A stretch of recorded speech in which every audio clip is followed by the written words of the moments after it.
Hello नमस्कार दोस्तों, स्वागत है आपका हमारे YouTube चैनल में। तो आज के इस वीडियो में हम उत्तराखंड इतिहास का महत्वपूर्ण टॉपिक कुड़िन राजवंश के बारे में डिस्कस करेंगे। यह जो है उत्तराखंड में शासन करने वाली प्रथम राजनीतिक शक्ति है। अभी तक ज्ञात राजवंशों में से प्रथम राजवंश है उत्तराखंड पर राज करने वाला कुड़िन राजवंश, जिसके बारे में इस वीडियो में हम डिस्कस करेंगे। तो ये वीडियो जो है आपके लिए काफी ज्यादा महत्वपूर्ण होने वाली है। इस वीडियो को देखने के बाद आपको कुड़िन राजवंश के बारे में दोबारा पढ़ने की जरूरत नहीं पड़ेगी। तो चलिए वीडियो को शुरू करते हैं। कुड़िन राजवंश को पढ़ने के लिए हम कुड़िन राजवंश को 3 काल में हम डिवाइड करेंगे। पहला काल है प्राचीन कुड़िन काल, जिसका टाइम पीरियड है 1000 बीसी से लेकर 600 बीसी तक। इसको हम उत्तर वैदिक काल भी कहते हैं। दूसरा काल है मध्यवर्ती कुड़िन काल, जिसे हम महाजनपद काल भी कहते हैं, जिसका टाइम पीरियड है 500 बीसी से लेकर 200 बीसी तक। तीसरा है उत्तरवर्ती कुड़िन काल, जिसका टाइम पीरियड है 200 बीसी से लेकर 300 एडी तक। ठीक है, देखिए इतिहास को पढ़ने के लिए हमें आवश्यकता होती है स्रोतों की। ठीक है, तो इसमें हम स्रोतों के आधार पर ही हम इसको पढ़ेंगे, क्या क्या सोर्सेस हैं। अगर हम प्राचीन कुड़िन काल की बात करें तो इसमें मिलते हैं साहित्यिक स्रोत। मध्यवर्ती कुड़िन काल में हम मिलते हैं साहित्यिक स्रोत और पुरातात्विक स्रोत, और उत्तरवर्ती कुड़िन काल में हम मिलते हैं पुरातात्विक स्रोत जैसे मुद्राएं, अभिलेख। ठीक है, और ये उत्तरवर्ती कुड़िन काल आपके लिए काफी ज्यादा महत्वपूर्ण है, तो इसलिए वीडियो को अंत तक देखिए। उत्तरवर्ती कुड़िन काल में ही हमें कुड़िंदों के बारे में सबसे ज्यादा जानकारी मिलती है और यहीं से जब सबसे ज्यादा क्वेश्चन एग्जाम में बनते हैं। लेकिन उससे पहले हमें थोड़ा थोड़ा जानकारी जो प्राचीन कुड़िन काल और मध्यवर्ती कुड़िन काल में मिलती है, उसके बारे में हम थोड़ा डिस्कस कर लेते हैं। तो सबसे पहले हम शुरू करते हैं प्राचीन कुड़िन काल से। अगर प्राचीन कुड़िन काल यानी कि उत्तर वैदिक काल की हम बात करें तो कुड़िंदों के बारे में सबसे पहले हमें जानकारी मिलती है महाभारत से। और महाभारत में कई जगह पर कुड़िंदों का उल्लेख किया गया है। महाभारत में देखिए टोटल कितने पर्व होते हैं। महाभारत में टोटल 18 पर्व होते हैं। इनमें से 3 पर्व में जो है कुड़िंदु का उल्लेख किया गया है। अब वो कौन कौन से पर्व हैं, इसके बारे में हम आगे बात करते हैं। महाभारत के सभा पर्व में अर्जुन के उत्तर विजय प्रसंग में अर्जुन द्वारा कुड़िन जनपद के हिस्सों को जीतने का उल्लेख हमें मिलता है। इसके बाद देखिए युधिष्ठिर ने जब राष्ट्रीय यज्ञ कराया था, तो राष्ट्रीय यज्ञ में उत्तर कुरु कुड़िन जनपद से औषधियां, गंगा जल, पीपली का स्वर्ण, मधु आदि भेजा गया था। अब ये कहां से भेजा गया था? ये भेजा गया था उत्तर कुरु। देखिए यहाँ पर एक आया है शब्द उत्तर कुरु। उत्तर कुरु देखिए यहाँ पर महाभारत में भी यूज किया गया है उत्तर कुरु, और आपको ऐत्रेय ब्राह्मण में भी उत्तराखंड के लिए जो उत्तराखंड का जो क्षेत्र है, इसके लिए उत्तर कुरु शब्द आपको देखने को मिलेगा। ठीक है, इसके बाद नेक्स्ट है हमारा कुड़िंदु को महाभारत में द्विज श्रेष्ठ कहा गया है। द्विज श्रेष्ठ यानी द्विजुम प्रधान। अब देखिए अगर हम घनश्याम जोशी जी की बुक पढ़ें या हम बलौदी जी की बुक पढ़ें तो उसमें लिखा गया है कुड़िंदु को महाभारत में द्विज कहा जाता है। अब देखिए ये जो द्विज श्रेष्ठ है, अगर हम यूकेपीएससी का पीसीएस का पेपर उठा के देखें, उसमें एक क्वेश्चन पूछा गया था कि कुड़िंदु को महाभारत में क्या कहा गया है। वहां पर ऑप्शन में द्विज श्रेष्ठ भी था, द्विज भी था, लेकिन आयोग ने इसका आंसर माना है द्विज श्रेष्ठ। ठीक है, अगर इस टाइप का क्वेश्चन आपको आगे एग्जाम में देखने को मिलता है, वहां पर अगर ऑप्शन में द्विज श्रेष्ठ नहीं होता है, द्विज होता है, तो आप द्विज पे टिक करेंगे। अगर द्विज श्रेष्ठ और द्विज दोनों होते हैं तो आप द्विज श्रेष्ठ की ओर जाएंगे। ठीक है, तो ये आपका राइट आंसर होगा। आपको ध्यान रखना है महाभारत में कुड़िंदु को द्विज श्रेष्ठ कहा गया है। नेक्स्ट है भीष्म पर्व। देखिए भीष्म पर्व में लिखा गया है कि कुड़िंद नरेश ने कौरवों के विरुद्ध युद्ध में पांडवों का साथ दिया था। मतलब कि जो कुड़िंद थे ये पांडवों के साथ थे। ठीक है, इसके बाद अगला वन पर्व है। इसमें कहा गया कि पांडव वनवास की ओर गए, वनवास काल के दौरान पांडव एक रात जो है कुड़िंदाधिपति सुबाहु की राजधानी सुबाहुपुर में रुके। तो देखिए पहला ज्ञात कुड़िंद शासक हमें मिलता है सुबाहु। ठीक है, ये कहाँ मिलता है हमें? ये मिलता है हमें वन पर्व में, महाभारत के वन पर्व में। इसमें लिखा गया है कि जब पांडव वनवास की ओर गए तो कुड़िंदाधिपति इसमें शब्द यूज किया गया है इसके लिए।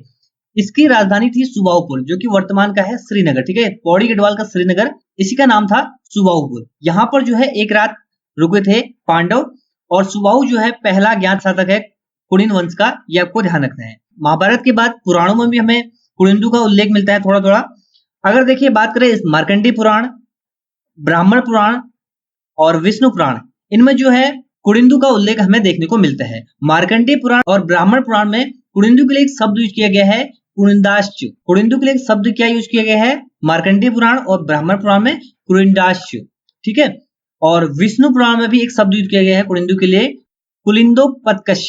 क्या यूज किया गया है? कुलिंदोपत्कश। ठीक है, ये जो है विष्णु पुराण में यूज किया गया है।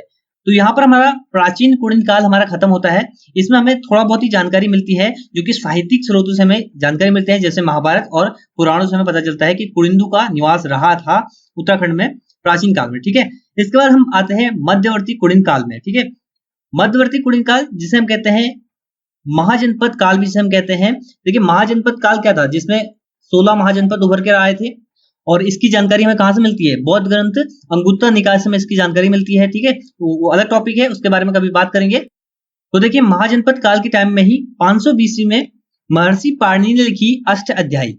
इसमें जो है महर्षि पाणिनि ने बताया कि उत्तर का हिमालय भाग जो है वो दो भागों में बटा है। ठीक है, पहला भाग है त्रिगर्त गणसंघ, दूसरा है कुड़िंद गणसंघ। ठीक है, और इस कुड़िंद गणसंघ की एक जनपद है जिसका नाम है कालकूट। कालकूट जो है वर्तमान का है कालसी। ठीक है, इससे हमें जानकारी मिलती है कुड़िंद गणसंघ है, इसका एक जनपद है कालकूट और एक कालकूट पे जो है कुड़िंदु का निवास है। ठीक है, और ये जो है कुड़िंदु की राजधानी भी है। इससे हमें इतना पता चलता है पाणिनि के अष्टाध्यायी से। ठीक है, इसके बाद महान ग्रीक खगोल शास्त्री थे टॉलमी ने लिखा था भारत का भूगोल नामक पुस्तक, जिसमें उन्होंने बताया कि सेकंड बीसी में मतलब कि 200 बीसी के आसपास जो है व्यास गंगा और यमुना के ऊपरी हिस्से में कुलिन जाति का निवास था। ठीक है, तो टॉलमी से हमें यह पता चलता है। टॉलमी ने क्या लिखा था, भारत का भूगोल लिखा था। टॉलमी जो है एक खगोल शास्त्री था। ठीक है, अब आगे बात करते हैं। नेक्स्ट हमारा स्रोत निकल के आता है वो है अर्थशास्त्र पुस्तक, और अर्थशास्त्र पुस्तक लिखी है कौटिल्य या चाणक्य या विष्णुगुप्त जिसे हम कहते हैं। ठीक है, तो चाणक्य कौन था, चाणक्य था चंद्रगुप्त मौर्य का गुरु, जिसने चंद्रगुप्त मौर्य को गद्दी पे बैठाने के लिए सहयोग किया था। ठीक है, तो चाणक्य की पुस्तक है अर्थशास्त्र। उसमें देखिए इन राज्यों का हमें उल्लेख मिलता है कुलूट, औदुंबर, कुड़िंद, अर्जुनयन, यौधेय और राजेन। ठीक है, इन राज्यों का हमें उल्लेख मिलता है चाणक्य की पुस्तक अर्थशास्त्र में। यानी कि जो ये राज्य थे यौधेय, औदुंबर, ठीक है, कुलूट, ये मतलब कि कुड़िंदु के समकालीन रहे होंगे। अब देखिए यौधेय, औदुंबर और कुड़िंद, इनके लिए एक शब्द यूज किया है त्रिकोणीय संघ। ठीक है, त्रिकोणीय संघ मतलब कि ये जो थे तीनों राज्य जो है समकालीन थे और इनके बीच जो है काफी अच्छा इसमें संबंध रहा था, काफी अच्छे संबंध थे इन तीनों के बीच में, इसलिए इनको कहा गया है त्रिकोणीय संघ। और ये सारी हमें जानकारी मिलती है चाणक्य की पुस्तक अर्थशास्त्र। ठीक है, अब आगे बढ़ते हैं। नेक्स्ट हमारा है जो स्रोत है वो है कालसी शिलालेख। ठीक है, अब यहाँ पर देखिए थोड़ा हम मौर्य साम्राज्य के बारे में बात कर लेते हैं। देखिए चंद्रगुप्त मौर्य जो है मौर्य साम्राज्य का संस्थापक था। चंद्रगुप्त मौर्य 322 ईस्वी पूर्व में बैठा था मगध की गद्दी पर। ठीक है, 16 महाजनपद थे, इसमें जो सबसे शक्तिशाली महाजनपद था वो था मगध, और इसकी गद्दी पर 322 ईस्वी पूर्व में बैठा था चंद्रगुप्त मौर्य।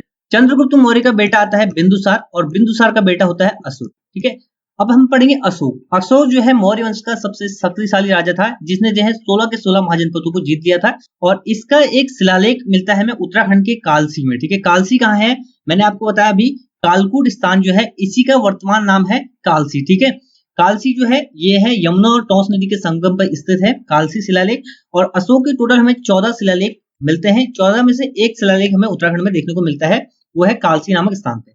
अब इसके बारे में बात करते हैं कि कुड़िंदु के बारे में इस शिलालेख से हमें क्या जानकारी मिलती है। तो देखिए यहाँ पर कालसी शिलालेख की खोज की थी फोरेट ने 1860 ईस्वी में। ठीक है, और कालसी शिलालेख कब का है, तो 257 ईस्वी पूर्व का कालसी शिलालेख। ठीक है, ये जो है कालसी शिलालेख पाली भाषा में लिखा हुआ है, और ये जो अभिलेख है इसमें जो यहाँ निवास करने वाले लोग हैं, मतलब कि जो कालसी मतलब इस एरिया में निवास जो करते हैं, कालकूट का जो एरिया है मतलब उत्तराखंड का जो देहरादून का एरिया जो है, यहाँ पर जो निवास करते हैं उनके लिए एक शब्द यूज किया गया है कुलीन। ठीक है, और इस क्षेत्र के लिए शब्द यूज किया गया है अपरांत। ठीक है, ये क्वेश्चन एग्जाम में बन सकता है कि कालसी अभिलेख में यहाँ पर निवास करने वाले लोगों के लिए क्या शब्द यूज किया गया था, तो कुलीन, और इस क्षेत्र के लिए क्या शब्द यूज किया गया था, तो आपका आंसर होगा अपरांत। ठीक है, तो इसका मतलब ये है कि आरंभ में कुड़िन जो है मौर्यों के अधीन भी रहे होंगे। ठीक है, और ये मैंने आपको बता दिया कि कालसी कहां पर स्थित है, यमुना और टॉस नदी के संगम पर स्थित है, और कालसी का ही प्राचीन नाम क्या है, कालकूट है, और कालकूट क्या थी, कुड़िंदु की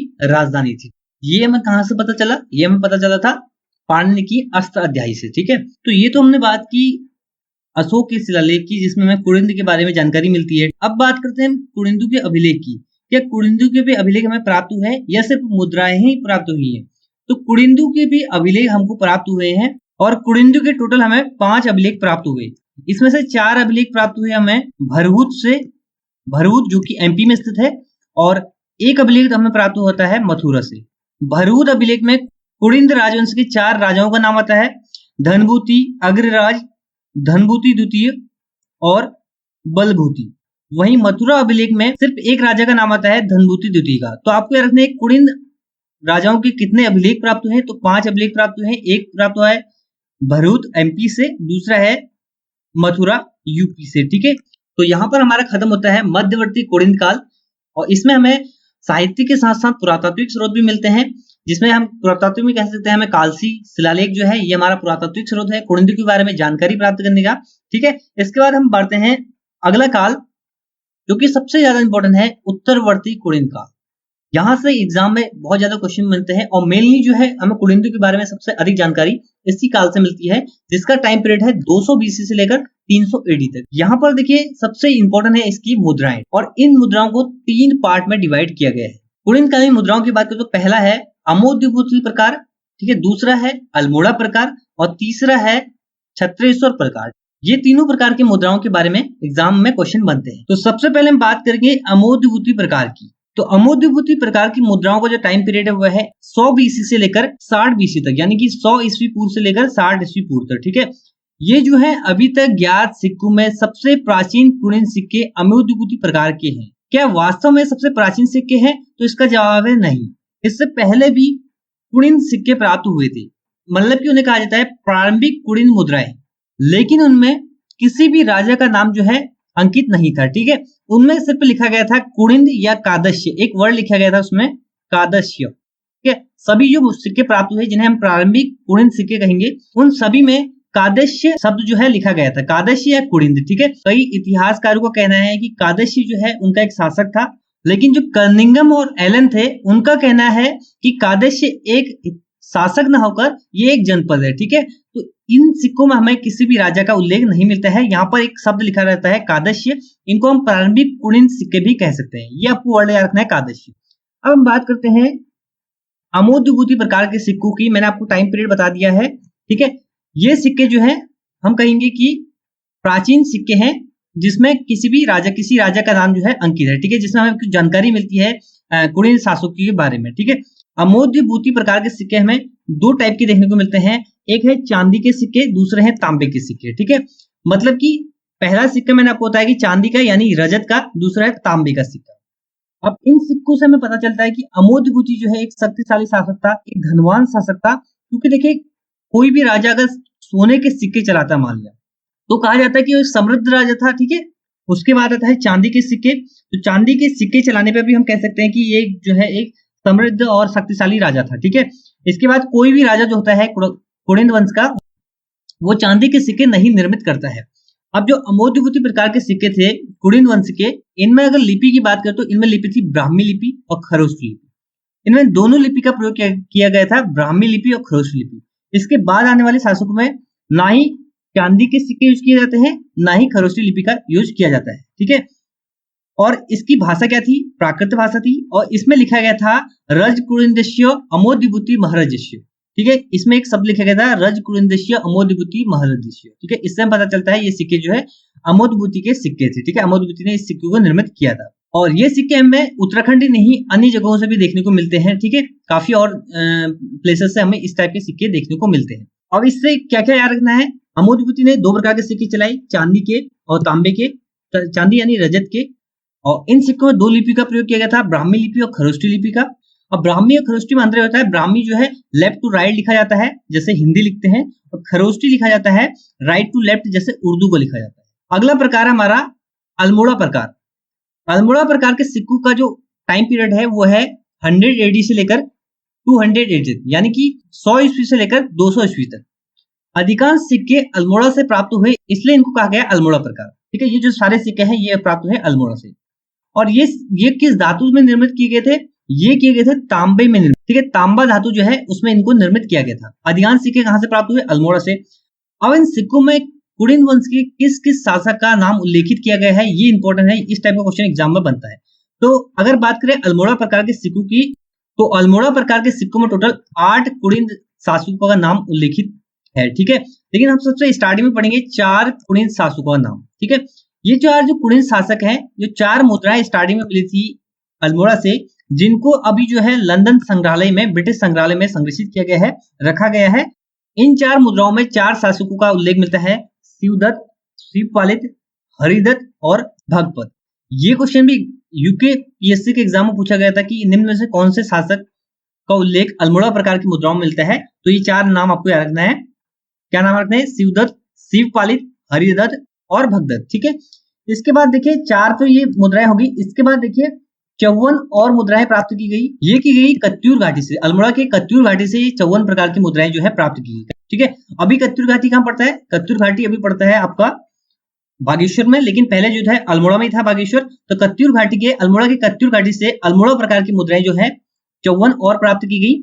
ठीक है, और इन 54 मुद्राओं में 4 और शासकों का नाम उल्लेखित है और ये शासक इस टाइप के थे: आसेक, गौमित्र, शिवरक्षित। ठीक है, ये नाम आपको रखना है, इंपॉर्टेंट नहीं उतने, लेकिन 8 शासकों का टोटल नेम है अल्मोड़ा प्रकार की मुद्राओं में और 4 आपको ये इंपॉर्टेंट है, चारों की चारों आपको याद रख लेने हैं। ठीक है, और टोटल कितनी मुद्राएं प्राप्त हुई? टोटल 58 मुद्राएं प्राप्त हुई, 4 पहले फिर 54। ठीक है, 54 कहां से प्राप्त हुई? कत्यूर घाटी से। और ये जो 4 मुद्राएं हैं ये लंदन संग्रहालय में संरक्षित रखी गई हैं और उसके बाद की जो 54 मुद्राएं हैं ये जो है अल्मोड़ा संग्रहालय में रखी गई। तो इस क्वेश्चन में आपको क्या रखेंगे? अल्मोड़ा प्रकार की जो मुद्राएं हैं वो किस धातु में निर्मित की गई? ये क्वेश्चन पूछा जा सकता है तांबे धातु में, क्योंकि जो अमोद्यभूति प्रकार की मुद्राएं थी वो जो है तांबे और रजत यानी कि चांदी दोनों में निर्मित थी, लेकिन उसके बाद की जो मुद्राएं थी अल्मोड़ा प्रकार या छत्रेश्वर प्रकार वो सभी जो है तांबे धातु में निर्मित थी। और इनकी सभी की अमोद्यभूति प्रकार की मुद्राओं के बाद जो है सभी की लिपि जो है कौन सी थी? ब्राह्मी लिपि। ब्राह्मी लिपि। ठीक है, तो अल्मोड़ा प्रकार की मुद्राओं की लिपि कौन सी थी? ब्राह्मी लिपि। और 4 राजाओं के नाम आपको रखना है: शिवदत्त, शिवपालित, हरिदत्त और भगदत्त। ठीक है, और कहां पर ये सिक्के रखे गए? अभी लंदन संग्रहालय में। अब बढ़ते हैं अपना नेक्स्ट प्रकार की ओर। अगला प्रकार है हमारा छत्रेश्वर प्रकार, या कहीं कहीं पर बुक में से चत्रेश्वर भी लिखा गया है। तो इसका जो टाइम पीरियड था वो था 100 एडी से लेकर 200 एडी तक, यानी कि 100 ईस्वी से लेकर 200 ईस्वी के बीच में इसका टाइम पीरियड था। ठीक है, चत्रेश्वर या छत्रेश्वर प्रकार की मुद्राओं को स्नातक शिव प्रकार की मुद्रा भी कहा गया है, क्योंकि ये जो मुद्राएं थी इनमें त्रिशूलधारी शिव को दर्शाया गया था। ठीक है, और कुछ कुछ सिक्कों में लिखा गया था भगवान छत्रेश्वर महाराज, इस टाइप का लिखा गया था छत्रेश्वर प्रकार की सिक्कों में। और कई इतिहासकारों का कहना था कि छत्रेश्वर जो है ये जो है एक शासक है कुड़िंद राजवंश का, लेकिन जो राहुल साकृत्यायन है उनका कहना था कि छत्रेश्वर एक शासक ना होकर इनके आराध्य देव शिव थे। ठीक है, तो राहुल साकृत्यायन ने कहा है तो इसलिए ये भी इंपॉर्टेंट हो जाता है, जो छत्रेश्वर है वो इनके शासक ना होकर आराध्य देव है शिव। ठीक है, छत्रेश्वर प्रकार की जो मुद्राएं हैं इनमें आपको देखने को मिलेगा त्रिशूलधारी शिव। ठीक है, और मृग जो है बाकी मुद्राओं में देखने को मिलेगा आपको अमोद्यभूति प्रकार की, अल्मोड़ा प्रकार के सभी में आपको मृग देखने को मिलेगा। स्वास्तिक का चिन्ह भी सभी में आपको देखने को मिलेगा, लेकिन छत्रेश्वर प्रकार में आपको बिंदु बॉर्डर भी देखने को मिलेंगे। इस टाइप के बिंदु होते हैं, इस टाइप के बॉर्डर आपको इसमें देखने को मिलेंगे। साथ ही साथ इन मुद्राओं में आपको कुषाण प्रभाव भी देखने को मिलेगा। ठीक है, कुषाण का प्रभाव भी इसमें दृष्टिगत किया गया है छत्रेश्वर प्रकार की मुद्राओं में। अब बात आती है कि छत्रेश्वर प्रकार की मुद्राएं हैं इनकी लिपि क्या थी और वो किस धातु में निर्मित किए गए थे? तो इनकी लिपि थी ब्राह्मी लिपि। ठीक है, और धातु कौन सी थी? ताम्र धातु, यानी कि तांबे में इसको निर्मित किया गया था। देखिए मैंने आपको बताया जो अमोद्यभूति प्रकार की मुद्राएं हैं इनमें सिर्फ चांदी का प्रयोग किया गया है। ठीक है, चांदी के प्रयोग किया गया है अमोद्यभूति प्रकार की मुद्राओं में, और इसी में ही सिर्फ खरोष्टी लिपि का भी प्रयोग किया गया है। खरोष्टी लिपि का किसमें प्रयोग किया गया है? अमोद्यभूति प्रकार की मुद्राओं में। चांदी के किसमें प्रयोग किया गया है? अमोद्यभूति प्रकार की मुद्राओं में। उसके बाद की जो मुद्राएं हैं उनमें चांदी और खरोष्टी लिपि का प्रयोग नहीं किया गया है, सिर्फ ब्राह्मी लिपि का प्रयोग किया गया है और ताम्र धातु यानी कि तांबे का प्रयोग किया गया है। अगर बात करें कुड़िंद राजवंश वाले किस धर्म को मानते थे, तो इनका धर्म था बौद्ध धर्म और शैव धर्म। शैव धर्म इसलिए क्योंकि कई सिक्कों में हमें शिव का चित्र देखने को मिलता है, जैसे छत्रेश्वर प्रकार की मुद्रा है इसमें आपको शूलधारी शिव को दर्शाया गया है। और बौद्ध धर्म इसलिए कई सिक्कों में हमें बोधि वेष्टनी और बोधि वृक्ष देखने को मिलता है। ठीक है, तो ये जो है शैव धर्म और बौद्ध धर्म दोनों को मानते थे। ठीक है, और कुषाणों का प्रभाव भी छत्रेश्वर प्रकार के सिक्कों में हमें देखने को मिला, और इसके बाद भी कुछ सिक्के और देखने को मिले देहरादून, भेड़ और भेड़ाघर इलाके में, जिसमें 2-3 राजाओं के नाम उल्लेखित थे, जैसे भानु। ठीक है, भानु, रावण, ये जो है अंतिम शासक थे शायद कुड़िंद राजवंश के। ठीक है, तो इससे आपको इतना ही याद रखना है, जितने भी सारे इंपॉर्टेंट पॉइंट थे इस राजवंश से मैंने आपको बता दिए हैं। तो इससे रिलेटेड अगला वीडियो होगा एमसीक्यू कुड़िंद राजवंश से रिलेटेड। ठीक है, तो ये वीडियो आप देख लीजिए, इसके बाद आपको एमसीक्यू टेस्ट देना है। नेक्स्ट वीडियो होगा कुड़िंद राजवंश का एमसीक्यू बेस्ड टेस्ट। ठीक है, तो वीडियो पसंद आई तो वीडियो को लाइक कर दीजिए, शेयर कर दीजिए अपने दोस्तों के साथ, और हमारे चैनल को सब्सक्राइब करना ना भूलें। आने वाली वीडियो की नोटिफिकेशन के लिए बेल आइकन भी प्रेस कर लीजिए। तो ये था इस वीडियो का and. Thanks for watching and God bless you all.